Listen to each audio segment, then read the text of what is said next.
આજે આપણે ભૂમિતિની મૂળભૂત સંકલ્પના વિશે શીખીશું. સૌથી પહેલું છે બિંદુ. બિંદુ એક નાનકડા ટપકાથી દર્શાવવામાં આવે છે. જેમ કે આમ એક ટપકું દોર્યું છે. હવે આપણે એને નામ આપીએ પી. અને બિંદુને જ્યારે નામ લખીએ ત્યારે એક અક્ષરનો આપણે ઉપયોગ કરીએ પી. હવે કઈ રીતે લખશું? બિંદુ પી. હવે બીજું એક હું ટપકું બિંદુ દોરું છું. અહીંયા એક બિંદુ દોર્યું, એને નામ આપ્યું ટી. હવે આ કઈ રીતે લખી શકાય? બિંદુ ટી. એટલે ના એક નાનકડું ટપકું એટલે બિંદુ. બિંદુ એ. આ છે બિંદુ. હવે આપણે શીખશું રેખાખંડ અને રેખા. સૌથી પહેલાં આપણે એક લીટી દોરીએ. ગમે તેમ દોરી શકાય, નાની મોટી આડી. આ દોરી, એક લીટી દોરી. આ બંને એના અંત્યબિંદુ. અંત્યબિંદુ એટલે છેવટના બિંદુ છે અહીંયા. આને આપણે નામ આપ્યું એ અને બી. હવે આને આ રેખા જે છે આપણે એને આગળ આગળ ગમે તેટલી વધારી શકીએ. એટલે આ મોટી કરી શકીએ. આમ મોટી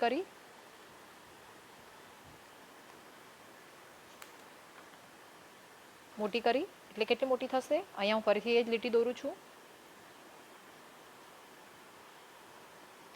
અહીંયા છે, આપણે નામ આપેલું એ અને આ બી. અને આ જે વધારી અહીંયા એ આ રહ્યો ભાગ, એને આપણે તીરથી દર્શાવશું. આનો મતલબ છે કે આ આખી લીટી છે, આ છે રેખા. રેખા. તો આખી રેખાને આપણે એક જ અક્ષરથી દર્શાવી શકીએ, રેખા એલ. રેખા એલ. રેખા જે છે બંને એરો કર્યો. એરો છે એટલો મતલબ કે રેખાને બંને બાજુથી આપણે જેટલી વધારવી હોય, આ બાજુથી આ અંતેથી પણ આપણે મોટી મોટી જેટલી કરવી કરી શકાય, અને અહીંયા એ બાજુથી પણ આપણે જેટલી મોટી કરવી હોય એટલી કરી શકાય છે. એટલે રેખા જે છે એનું કોઈ ફિક્સ માપ હોતું નથી, એ અમર્યાદિત છે. જેટલી મોટી કરવી હોય કરી શકાય છે. હવે રેખાનો જ એક નાનો ભાગ, એટલે આપણે જે આ લીધો એ અને બી, આ આટલો જ ભાગ છે. આને આપણે કહીશું રેખાખંડ. એ આપણે માપી શકાય. કેટલું માપ છે એનું આપણે ફૂટપટ્ટીથી આપણે આ જોઈ શકીએ છીએ. જો 3.0થી લઈને માપીએ તો 3.0, 3.12 જેટલું છે. તો આ રેખાખંડ છે. એટલે આખી રેખાનો જે એક નાનકડો ભાગ છે જેને અંત્યબિંદુ હોય એને રેખાખંડ કહેવાય છે. એ જ હું અહીંયા નીચે દોરું છું. જુઓ, રેખાખંડ એટલે 3 સેન્ટીમીટર જેટલું આટલું છે. હા, આટલો નાનો ભાગ જેને છેલ્લે અંતબિંદુ હોય છે. આને આપણે મોટી કરી શકાતી નથી, એને રેખાખંડ કહેવાય. એ બી. રેખાખંડને જ્યારે લખીએ ત્યારે એને આપણે રેખ લખી શકાય. રેખ એ બી. રેખ એટલે માટે એનો અર્થ શું થયો કે રેખાખંડ છે એનું માપ ફિક્સ હોય છે, એને આપણે વધારી શકતા નથી. અને જ્યારે એનું નામ લખવું હોય ત્યારે આપણે 2 અક્ષરથી લખીએ, રેખ એ બી. અને રેખા જે છે એને માપ ફિક્સ હોતું નથી. બંને બાજુ આપણે તીરથી દર્શાવીએ છીએ અને એ ગમે તેટલી બંને બાજુ મોટી કરી શકીએ છીએ. અને આપણે રેખા એ બી પણ કહી શકીએ, અથવા રેખા એલ. એક જ નામથી આટલી મોટી રેખાનું નામ છે રેખા એલ. તો રેખા એલ પણ લખી શકીએ છીએ. હવે ત્રીજું આજે આપણે શીખશું એ છે કિરણ. કિરણ. કિરણ એ રેખાનો જ એક ભાગ છે. અહીંયા હું દોરું છું, આ દોર્યું અહીંયા. પણ કિરણ અને રેખામાં શું ફરક છે? કિરણમાં એક કિરણ જે છે એ એક બિંદુથી શરૂ થાય, અહીંયાથી શરૂ થયું તો તે એક જ દિશામાં આગળ આગળ જાય છે. કિરણનું જે આ સૌથી પહેલું બિંદુ જ્યારથી આપણે દોરવાનું ચાલુ કર્યું એને શું કહેવાય? આરંભ બિંદુ. આરંભ બિંદુ. તો હવે આપણે અહીંયા નામ આપીએ, અને અહીંયા પી નામ આપીએ, અને અહીંયા આપણે ક્યુ આપીએ. તો આ ક્યુ પી જે છે એ આરંભ બિંદુ છે. આરંભ બિંદુ પી. અને જે કિરણ છે એ ક્યુ દિશામાં આગળ આગળ અમર્યાદિત હોય છે. ગમે તેટલું અમર્યાદિત એટલે આપણે ક્યુને આગળ ગમે તેટલું લંબાવી શકીએ છીએ આવી રીતે. અને રેખા જે છે એ બંને બાજુથી આપણે આગળ લંબાવી શકીએ, અહીંયાથી પણ, આ બાજુથી પણ અને આ બાજુથી પણ. જ્યારે કિરણ જે છે એ જ્યાં આરંભ બિંદુથી શરૂ થાય એ ફિક્સ હોય છે, ત્યાંથી આપણે લંબાવી શકતા નથી. પણ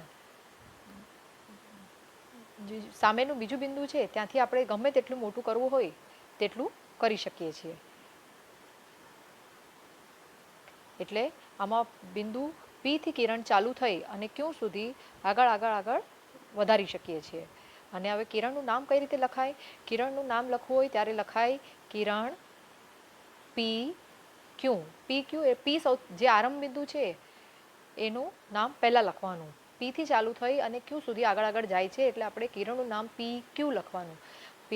કિરણ ક્યુ પી લખશું તો એ ખોટું કહેવાય. એટલે આરંભ બિંદુથી ચાલુ થઈ અને બીજા બિંદુનું નામ પછી લખવાનું, કિરણ પી ક્યુ.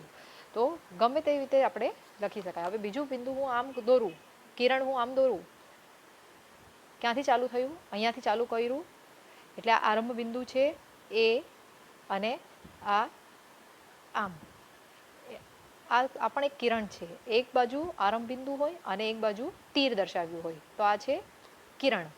અને આનું નામ કઈ રીતે લખશું? અહીંયા મેં લખ્યું બી અને અહીંયા એ, એટલે એ થી શરૂ થઈ અને બી સુધી આગળ આગળ આગળ ગમે તેટલું લંબાવી શકીએ. તો આનું નામ આપણે લખીએ કિરણ એ બી. અને આપણે કિરણ બી એ લખશું તો એ ખોટું છે. હવે આજે આપણે બીજું શું શીખશું? સમતલ.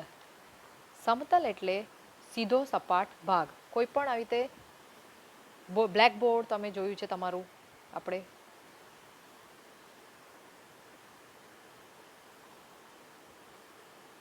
આ બ્લેકબોર્ડ છે. બ્લેકબોર્ડ એટલે બોર્ડ આપણું જે શાળામાં જોઈએ એ સીધું સપાટ ભાગ છે. તો આવો જે સપાટ ભાગ હોય એને શું કહેવાય? સમતલ. સમતલ. અને આપણે લખવું હોય એનું નામ ત્યારે અંદર નામ લખી શકીએ છીએ, પી ક્યુ એચ એમ. સમતલ એચ. સમતલ એટલે સીધો સપાટ ભાગ. જેમ કે ટેબલ હોય તો ટેબલ, આ જે ટેબલ છે એનો પણ આ સીધો સપાટ ભાગ છે, એટલે આ છે સમતલ. હવે બીજું આજે આપણે જોઈશું સમાંતર રેખા. સમાંતર એટલે કોઈ પણ આપણે રેખા દોરીએ, આ એક રેખા દોરી, આ એક બીજી રેખા દોરી,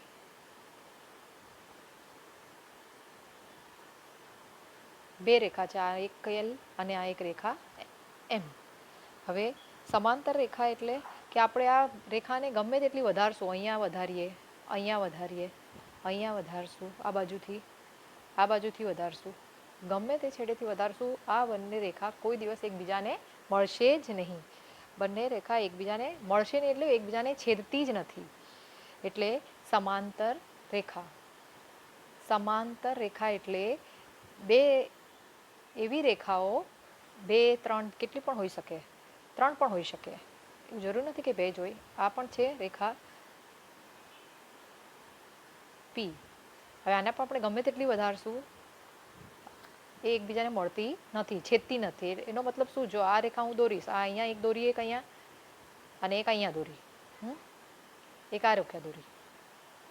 હવે આ રેખાઓ બંને સમાંતર નથી. કેમ? કેમ કે હવે જ્યારે હું આ રેખા તો ઠીક છે, પણ આ રેખાને જ્યારે હું લંબાવીશ, મોટી કરીશ અહીંયાથી, જુઓ તો આ રેખા અહીંયા છેદી જાય છે. છેદી જાય છે એટલે બંને એકબીજાને મળે છે, એટલે આ બંને સમાંતર રેખા નથી. આ શું છે? આ 1, 2 ને 3 આ એક સમાંતર રેખા છે કે જે એકબીજાને કોઈ દિવસ મળતી જ નથી.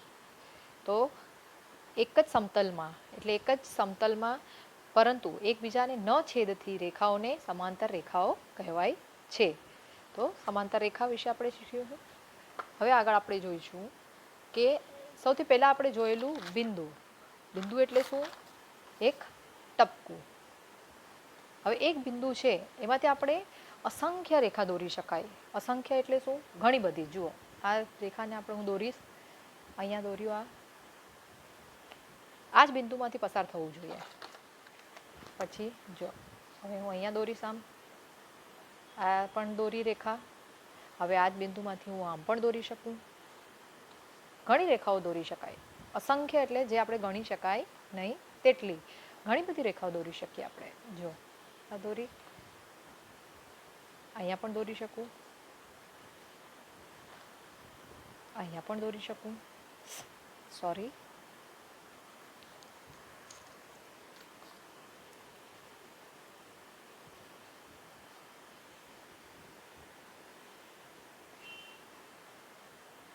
અહીંયા પણ દોરી શકું. આ જ બિંદુમાંથી પસાર થવી જોઈએ. એટલે ઘણી બધી રેખાઓ આપણે દોરી, એક જ બિંદુમાંથી આપણે અસંખ્ય રેખાઓ દોરી શકાય, ઘણી બધી રેખાઓ દોરી શકાય છે. તો જ્યારે બે કરતાં વધારે રેખા એક જ બિંદુમાંથી છેદે તો આ બધી રેખાઓને શું કહેવાય? એક સંપાતી રેખાઓ. એક સંપાતી રેખાઓ એટલે એક જ બિંદુમાંથી પસાર થતી બધી રેખાઓ. અને આ જે બિંદુ જે છે, બધી રેખાઓને જે છેદે, છેદન બિંદુ, એને શું કહેવાય? સંપાત બિંદુ. સંપાત બિંદુ. સંપાત બિંદુ મેં નામ આપ્યું O. તો આમાં કયું સંપાત બિંદુ છે? સંપાત બિંદુ O. હવે આજે આપણે આટલું જ શીખીશું. આગળ પછી તમને સ્વાધ્યાય હું આપું છું, એ તમારે પૂરું કરવાનું છે.